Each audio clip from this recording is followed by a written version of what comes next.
or better to make things more difficult for the national team. That's it. You played for so many big teams around the world, and you've played in big derbies. What makes this one so special? Many things. I think you have to feel attached and belonging to the club. And when you have that feeling and then you understand deeply the history of those derbies, how both things were historically created and what has happened over the years, then it makes it so special. I think it's a very special city, it's a really special country, very passionate fans, and it's a great atmosphere to play.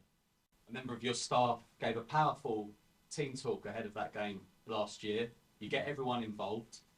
Will you be taking it this time, or is it anyone else be doing a special team talk ahead of this game tomorrow? Depends on the moment, but obviously we have so many people here that they've been here much longer than us, that their feelings towards the club, it's even deeper than us, and I thought in that moment it was the right thing to do for someone that is with us every day and knows the place and know what it means, to express how he was feeling about it. Just finally, just on Emil Smith Rowe, obviously there is disappointment, but in a sense, is there kind of a positive knowing that hopefully when the surgery goes okay, that you will have him back after the World Cup? Hopefully, yes, and we have to make a decision. You know, we could not continue with that uncertainty. Do we have him? We don't have him. We don't have him in certain conditions. We need to put a line and draw a line. There we make that decision. The player was the first one demanding almost that he wanted an end decision, and we supported that, and now we have to prepare him to get back stronger than he was. Just on Emil Smith Rowe, Mikel, how long do you expect him to be out for? 2 months? I don't know. After a surgery, it's very difficult to give a timeline. You know, the first process, how the bones healed, how is his first reaction? Is he in pain? Is he not? How is he adapting? We need to go step by step. Obviously, we know that before the World Cup is not going to be easy to be, and after that we have a break, and we need to use it in the right way. On Gabriel Jesus, how did you convince him to sign for Arsenal rather than Tottenham? Because they was interested in him as well, apparently. So what did you say to make him come here rather than your rivals? The first one, Edu, had a talk with him to express him what the project was, what is our club about, the role that he would have in our club. I spoke to him, so it was a team effort. He clearly understood what we wanted to do. Obviously, the relationships that we had with them helped a lot because there is that trust and that connection already, and then it's completely up to the player to decide. Was you fairly convinced, though, that you was convinced you was going to get him from those discussions?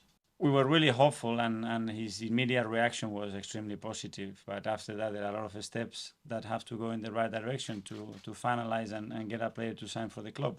But to be fair, Gabi made it pretty easy for us. Antonio Conte was very complimentary of you and Arsenal yesterday. He said you're a better team than last season. So do you agree with him on that? Well, first of all, thank you, and hopefully we are. But you know, the next few months will unveil that. But we want to get better than what we are today as well.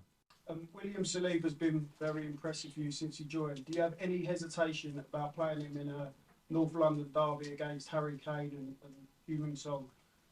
No, this is football, and Willie has shown over the past few months that what he's capable of, and that doesn't mean that line is always going to be in the same direction, but he's been so good that from my side I have no doubts. Thank you. No? Hi, Mikel. Just another one on Gabriel Jesus. He's obviously a bit of a fighter on the pitch as well. He's already picked up 4 yellow cards, so according to tomorrow we'll rule him out of the Liverpool game. But you can't take that out of his game, can you? You have to let him play the way he plays naturally. Yeah, it's a thin balance. It's in his nature. He gets a lot of contact. He puts his body across the line in every situation. And we've been a bit unlucky with the amount of bookings that he had. Some of them we cannot prevent because they were a little bit disciplinary, the yellow cards. But yeah, we want to avoid that for sure. And I think last season's game, the one at Spurs, was a Champions League decider almost. I think with the documentary you can see that some of your players, maybe the emotion got the better of them. Do you think with the likes of Zinchenko, Jesus now, your squad's more prepared for the environment of it all? It's a different concept. We go to that game as well with many different circumstances in terms of players that we had available, not had available, had to play that game, what happened during the game. you take the lesson, you learn from it, and you move on. That's it. Do you think your squad have learned on that? Yes. James? Just following on from that, Antonio Conte was quite critical of Arsenal at the time that game got moved from January originally.